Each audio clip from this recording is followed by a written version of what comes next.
came by your school today, your preschool. Um, you didn't know I was there. I didn't come up to you.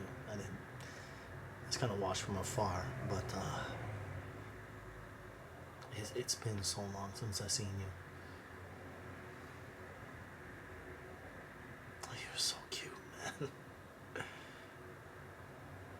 Look, I want you to know something, okay? I struggle every single day with whether or not to re-enter your life at this point. You know what I mean?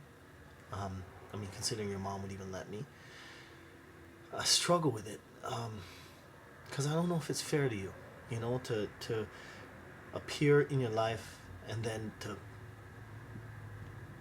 probably disappear not too long from now, right? So I don't know. But in any case, I came by your preschool today, and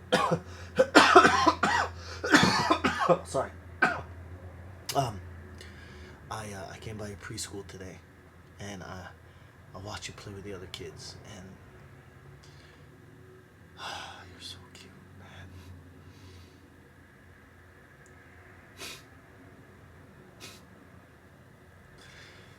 You're so cute. um, I watched you play, and when I was driving home, I was listening to talk radio, and there's a little girl that 15 years old, and she was being bullied at school, and she ended up killing herself. I was sitting there thinking, 15. Oh my God, 15. You don't know anything about the world at that point, you know. And I started thinking about you and watching you play with your friends there, and wondering, you know, what's gonna happen to you when you're that age, you know. First off, it's a really difficult time for all kids. You know, you're going through changes. Your body is changing. You know, the social aspect is changing. Girls might become a part of it or not. I don't know. You're going through so much already, you know. And I want to say something to you. You know what? If you are one of the kids doing the bullying, I want you to stop it right now. Right now. Because I grew up learning that you gotta treat people with compassion and understanding. Son, if you're bullying somebody, you don't know what they're going through at home. You don't. They could have just left all their friends and moved to a new city.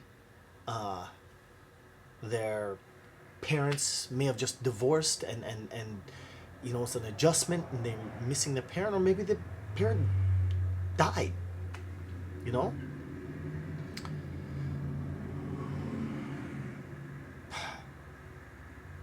And they're struggling with it. What then? You know? Now, how would you feel if someone was doing that to you when you're going through a hard time? Not only that, look, I'm going to tell you something, all right? When I was in the 8th grade, I guess I was about 13 years old or so, right? There was a kid. He was in our clique of friends. And, you know, this kid used to come every day talking about his dad, why his dad's better than my dad or our dad, you know, all the other kids he did, why his dad is the best and he's better than me, you know. You bring up, oh man, my dad took me to this. He's like, oh yeah, well my dad always one-upping you, you know what I mean? And it got annoying, you know, needless to say. In hindsight, there's a kid that loved his dad. But at that age, you know, you just, it's annoying. And so finally I lashed out at him one day in front of everybody. And I said, yeah, well, you got to admit, your dad's nose is like a half a house, you know, this, and it wasn't funny, you know, it's not funny. And so this kid, I saw his face completely change. And all the other kids started laughing. He didn't like it. And from that day, for the entire school year, we wrote nursery rhymes and made up songs about this kid's dad's nose. It was awful. We were terrible. Somehow this kid stayed friends with us. And years passed, and four of us were driving home from a club. I was driving, two other people were sleeping, and he was in the back. And I said to him, you know what? I took the opportunity and I said, on behalf of everybody, I know everybody is, but I gotta tell you how sorry I am for the way that we treated you. We treated you so badly, and I'm sorry. And he said, you know what? You were kids, don't even worry about it. I mean, I couldn't believe. I thought this kid was staying friends with us just so he could plot our deaths. Like, I really thought so. Because if I was him, that's probably what I'd be doing, But he didn't. He came out with his head on top of his shoulders, And the irony of it is that we didn't. All the kids that teased him learned a certain self-consciousness that is not good. I'm not talking about self-awareness. I'm talking about self-consciousness. Where you're questioning every step that you take to see deep down. See, what happened is deep down, we knew that if we could turn on this kid for this one little thing, that they could turn on me for any stupid little reason. So suddenly you're constantly watching everything you do because you don't want all these other kids to start turning on you too. And that lasted long beyond the time that we were teasing this kid. So, and as a result, I think, for a while at least, I was living my life for everybody else. I wasn't living it for myself. I don't want you to do that.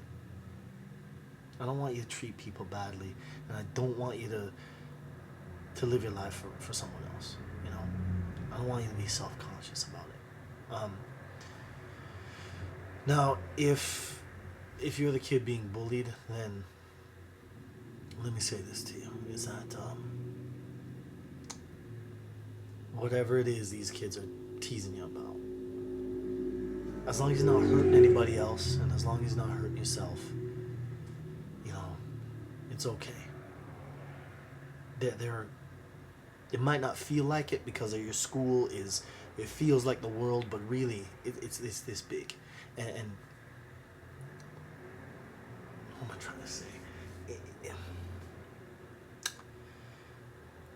No matter what, there are other people that have the same interests as you. You know what I mean? If it's that the kids are teasing you because you like to fly kites and they think kites are childish, well, guess what? You go online, there's a website with thousands of people who are adults who are into flying kites. As long as you're not hurting yourself, as long as you're not hurting anybody else, there are other people like you. So no matter who you are, no matter what you like to do, what makes you happy, no matter what, your mom and I are going to love you. Okay, I will love you no matter what. But if you're bullied, stop bullying.